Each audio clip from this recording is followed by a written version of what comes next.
Welcome everyone to our first tutorial. This tutorial will show you how to use Photoshop 100% legally without any restrictions.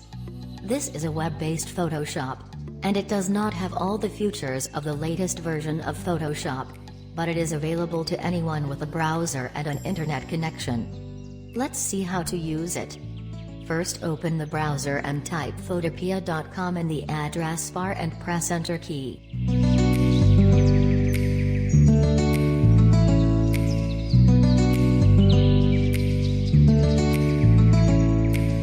If you want to edit a file you have already done, you can edit it by clicking Open Project.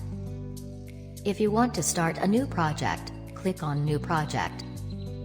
It has some templates that you can open and edit if you want. You can type the size of the canvas here, or select the size below. Then click on Create. Its interface is similar to the interface of Photoshop.